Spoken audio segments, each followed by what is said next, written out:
Hello everyone, it's me कबरी बड़ा। चलिए आज का पार्ट 8 शुरू करती हूँ। धूप ने इबो को जगा दिया।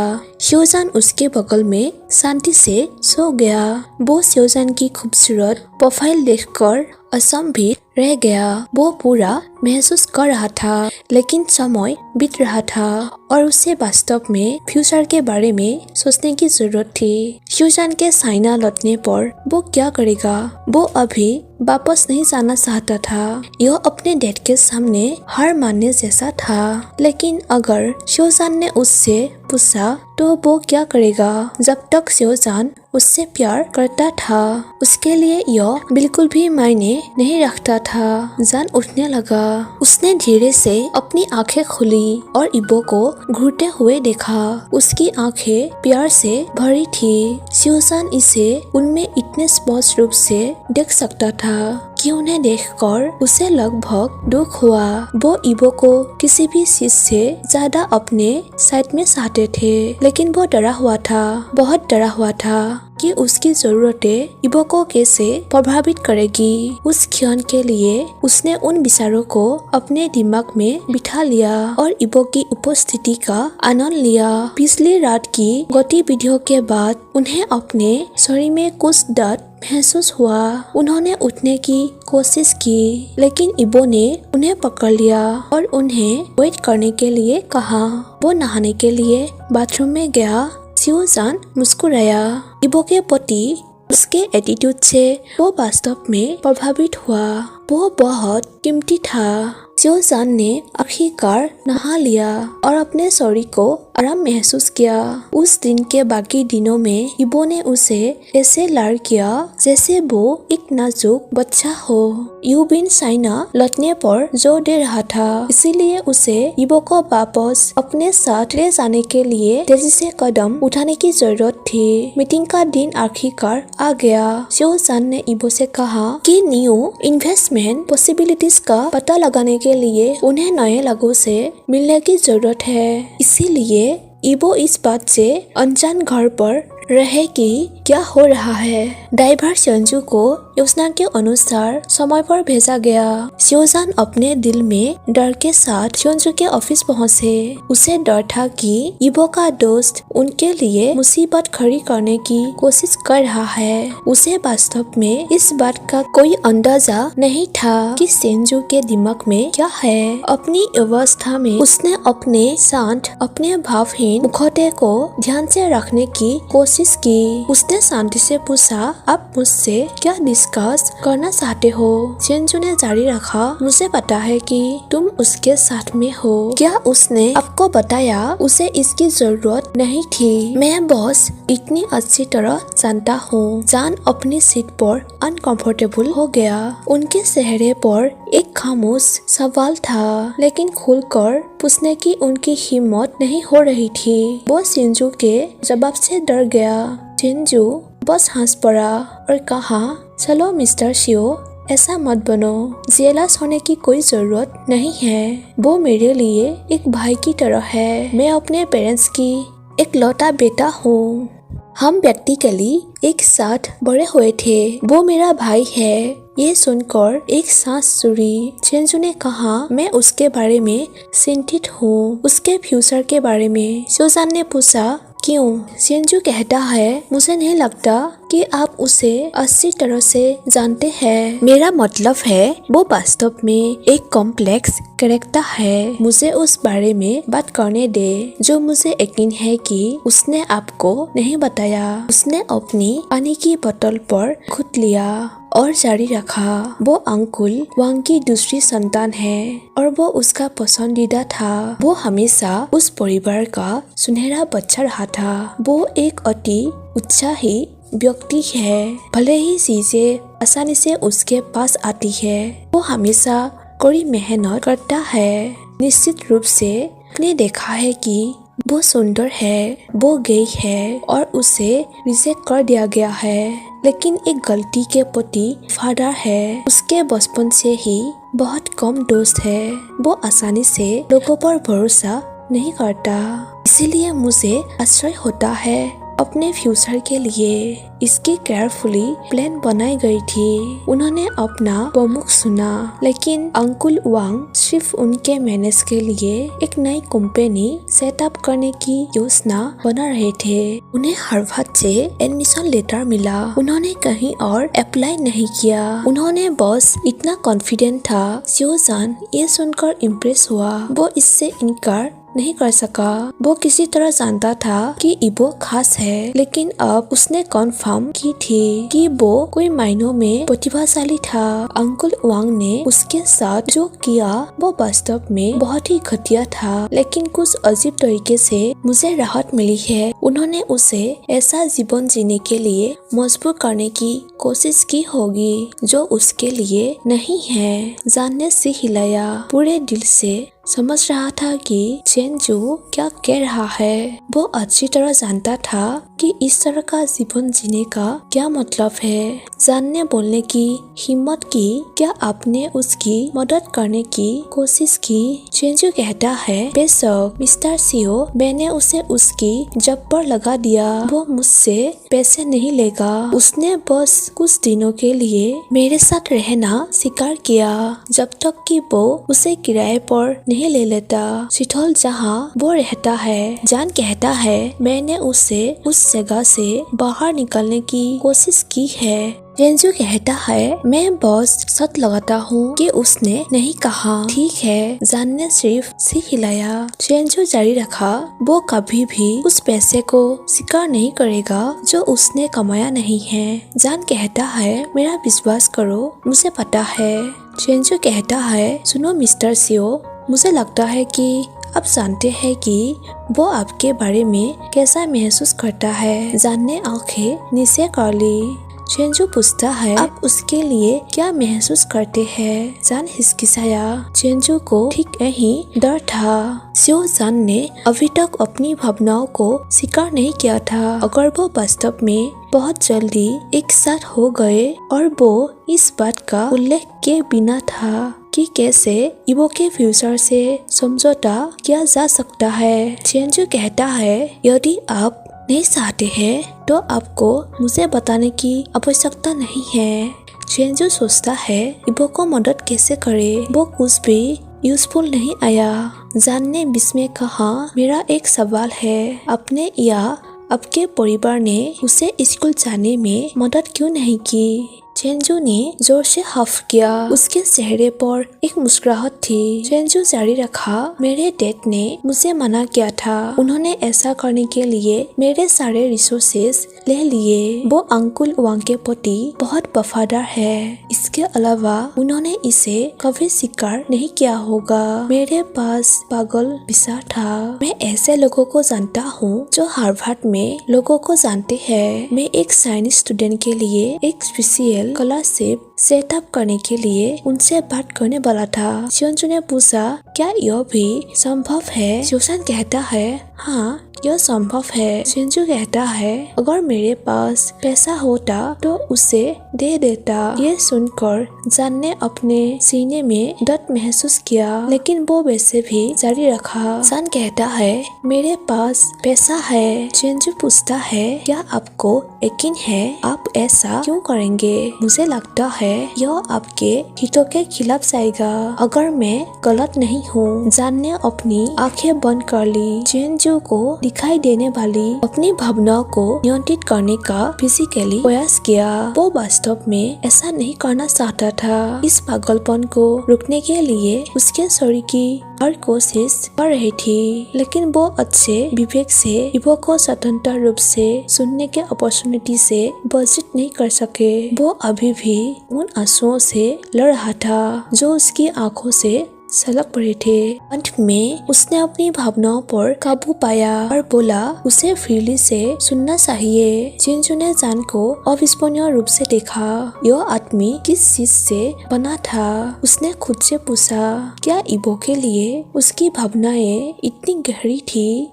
कि वो खुद को न कर सके। उस आदमी ने उससे बहुत सम्मान और विस्मय प्राप्त किया था। सेंजू कहता है, मिस्टर सियो, मेरे पास सब नहीं है। जान ने जवाब दिया, मेरे पास भी नहीं। सेंजू कहता है, लेकिन उसे कभी पता नहीं चलना चाहिए। और नहीं, सेंजू ने सोचा। जान ने खड़े होकर सेंजू को अपना हाथ दिया और कहा, आपसे मिलकर अच्छा लगा। मुझे बहुत खुशी है कि उसके पास आप जैसा दोस्त है। कुछ भी हो, प्लीज हमेशा उसकी देखभाल करे। सेंजू ने जान से हाथ मिलाया। अब बोल नहीं पाता। प्लीज जब सब कुछ सेट हो जाए तो मुझसे कांटेक्ट करे। मैं फंड ट्रांसफर कर दूंगा। हाँ चलो जल्दी करो। उसके बाद शिवजान ने उसके ऑफिस को छोड़ दिया, जिससे सेंजू अबाक रह गया। शिवजान भारी मन से सेंजू के साथ मुलाकात के बाद अपार्टमेंट पहुँचे। जब उसने इबो को देखा तो उसने उसे इतनी जोर से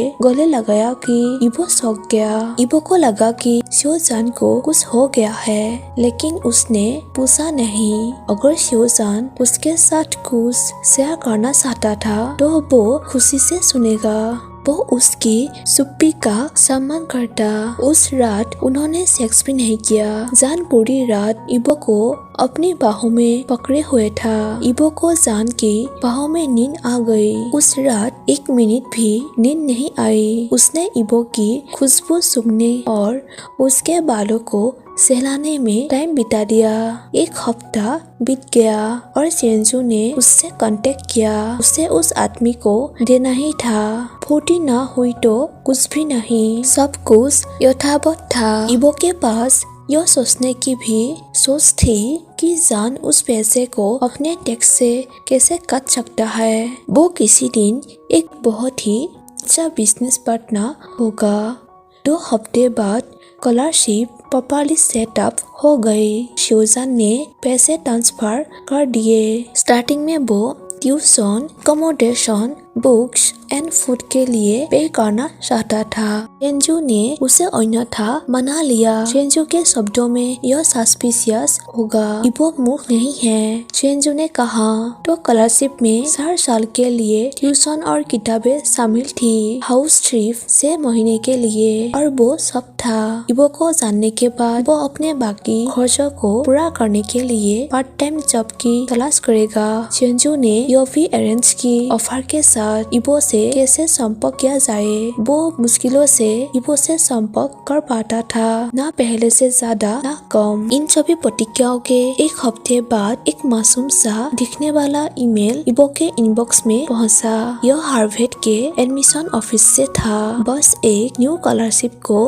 बढ़ावा दे रहा था, जो अभी अभी स्थापित हुई थी, और इबो को अप्लाई करने के लिए एनकरेज कर रहा था, क्योंकि उसने आवश्यक शर्त पूरी कर ली थी। वो पहले तो बहुत झिझक रहा था। उनके लाइफ लॉन्ग ड्रीम के स्कूल में जाने की संभावना वास्तव में उस समय उनकी टॉप प्रायोरिटी से बहुत दूर थी। एक झटके में उन्होंने अप्लाई करने का फैसला किया। अपने मन में अगर शिवजान ने उसके साथ जाने के लिए कहा तो वो हमेशा अंत में नहीं कह सकता था। इसीलिए उन्होंने एप्लीकेशन भेजा और रेस्पॉन्स की वेट की। शिवजान से बात करने का समय आ गया था। उसने खुद को शांत करने और अपनी भावनाओं पर नियंत्रण पाने के लिए एक दिन इंतजार किया। फिर उसने शिवजान से कांटेक्ट किया। उसने कहा, मैं तुमसे बात करना चाहता हूँ। जान ने उसकी ओर देखा। उसकी आंखों में उदासी के निशान के साथ नरमी थी। जान ने पूछा, यह क्या है? इबो ने खिसाते हुए कहा, मैं जानना चाहता हूँ तुम्हारी योजनाएं क्या है। शिवजान ने एक गहरी सांस ली, खुद को शांत करने के लिए प्यार किया। उसने कुछ पल के झपकाई। अंत में उसने इबो को देखा और उत्तर दिया, मुझे चाइना वापस जाने की जरूरत है। मेरा बिजनेस यहाँ लगभग खत्म हो गया है। इबो कहता है, मुझे पता है। उसने मुश्किल से निगल लिया। शिवजान कहता है, मैं पूछना चाहता हूँ कि क्या तुम वापस जाना चाहते हो मेरे साथ? इबो के दिल ने उसकी छाती में धमाका कर दिया। यह वही है जिसका वो इंतजार कर रहा था, जिसका वो सपना देख रहा था, लेकिन यहाँ कुछ गायब था। क्यों जान? शिवजान ने उसे क्यों नहीं बताया था वो क्यों चाहता है कि इबो उसके साथ वापस जाए। इबो पूछता है क्यों जान तुम मुझे वहाँ क्यों पसंद करोगे। जान के गले में गांठ थी। वो बहुत देर तक चुप रहा। उसने इबो के आंखों में देखा और बेपरवाह देखने की कोशिश करते हुए कहा मेरा मतलब है हमारी केमिस्ट्री अविस्मरणीय है। हमारे पास जो यहाँ था मैं उसे रखना चाहूंगा। जान की बात सुनकर इबो रो पड़े। यह वो नहीं था जिसकी वो जान से अपेक्षा कर रहा था। वो अब भी जान को अपनी बात समझाने का एक और मौका देना चाहता था। इबो कहता है और अगर मैं तुम्हारे साथ वापस जाऊं तो मैं चाइना में क्या करूँगा। तुम जानते हो कि मेरे पास कुछ नहीं है, रहने की जगह, ना पैसा ना परिवार, कुछ भी नहीं। शिवजान कहता है मुझे अच्छा लगेगा अगर तुम मेरे साथ चलो।